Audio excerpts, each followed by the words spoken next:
Hey, I'm Danny Irizarry. Welcome to today's Actors Log. Today I'm going to be doing two different video auditions and talking a little bit about both.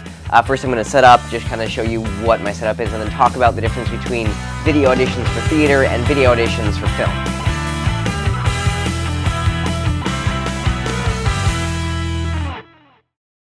So today I'm doing two auditions. They both came on the same day. I have to send in two video auditions. One is for theater and one is for TV or for film. So I just want to talk a little bit about the difference between the two and also kind of show you what it looks like as I'm setting up for actually recording. The biggest difference between auditions for theater and auditions for film is that theater productions are just larger. They're telegraphed to a larger audience because the people are actually there in the room. There are people all the way in the back and you have to perform to them. Whereas for film, the camera is as close as you are to me right now. It's right up close and personal and everyone can see that emotion. Whereas on stage, you have to make it big and show it to everyone. That comes through in auditions too. Now, because you're on camera, if you are auditioning for a stage role, you do want to make it a little bit larger so that they can see that you are a performing dramatic actor. But it doesn't have to be as large because they are looking through a camera, which is up close and can see that emotion. For film or TV, the audition should be almost exactly like you would do it on set. Real and small and like you would actually perform it. So video auditions generally should be on a plain background. It doesn't have to be white. I usually go with white, but it can be white, black, or gray, or I suppose green would work, although it's a little bit weird.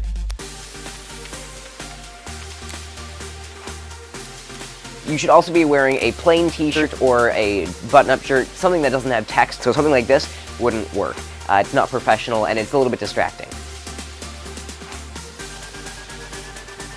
If you're setting up a cloth background, taking an iron and just like puffing it with the steam after it's set up really helps get rid of the wrinkles and make it look more flat. One thing that a director of mine said, the director actually of my most recent feature film, yay, The Monster Under My Bed, which if you haven't seen the vlogs from that, go check them out right now because they're boring, but they're informative, so check them out. But the director from that said that one of the things that stood out about my audition for that, which were self-tape auditions, one of the things that stood out to him were that the audio was good and that it wasn't just filmed in my kitchen. He could, there wasn't a radiator,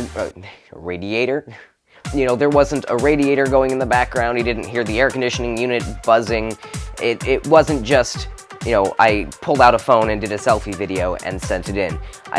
He said that it stood out because it looked like I was trying my best and it was professional. Not to say that if you don't have all the equipment that a professional movie studio or photographer has, that you're not going to get cast, but the more professional you can make them, the more you'll stand out. So put effort into your videos. I would recommend investing in a microphone. Just go to Amazon and get something that you can plug into an iPod, or even something that'll work better than just the microphone on your camera is if you take an iPod or an iPhone and plug in headphones that have a little microphone on them. Just take something like that and plug it into your phone or your iPad or whatever it is that you've got, and put, if you can, either tape the microphone part of the earbuds underneath your shirt like in here, or put it right off camera where it's not seen. So if I were to attach it to the ceiling right there, it would still be closer to where the sound is coming from, my mouth, than to where the camera is. So your audio quality will still be better than if you were just using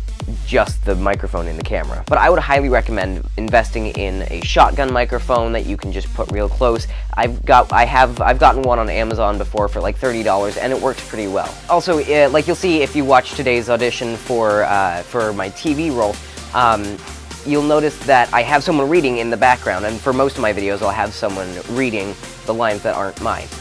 Make sure your microphone can hear them too. It doesn't have to be as loud, but you want to be able to hear them so the actor isn't just saying their lines and then having an awkward pause and continuing because you can't hear that there's another line that someone else is saying. When you're auditioning with a script that has 2 or more parts, they'll often tell you if they want you to perform to the camera, so do all your lines looking at the camera, or perform with your reader over somewhere else and looking at them. Usually though, they'll tell you that they want you to read off camera, so not looking directly into the camera. And if they don't tell you, that's what they want you to do. Just look off camera.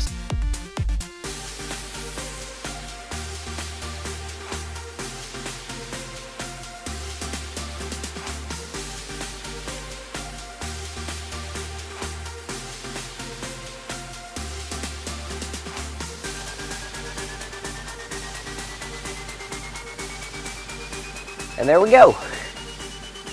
Hey, thanks so much for watching today's actor log. I hope you enjoyed it. If you did, I would love it if you comment down below and tell me something that you learned or something you thought was funny or stupid or whatever.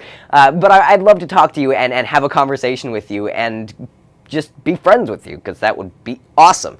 Number 2, if you liked the video, give it a thumbs up, because, you know, that's nice. And also, subscribe if you really, really liked it, because subscribers are awesome. So, thanks for watching. I'll see you next time I make a video.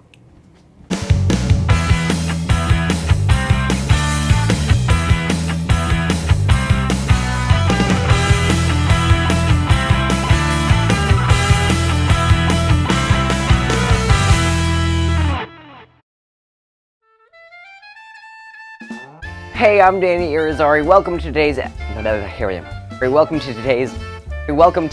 I can't say that. But the director from that. Please give it a thumbs up to show me that you liked it. It's like clapping at theater, except on YouTube. Check that out because they're informative, a little bit boring, but informative. That's what I've learned. So if you guys found rats.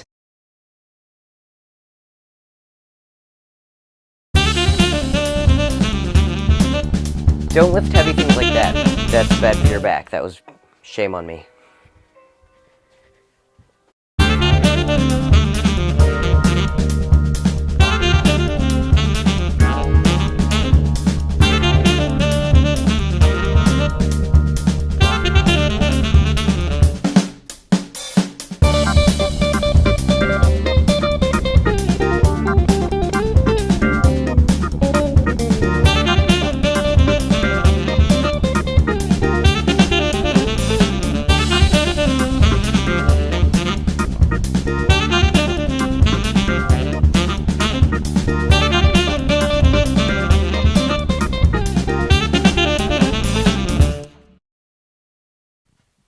And there we go.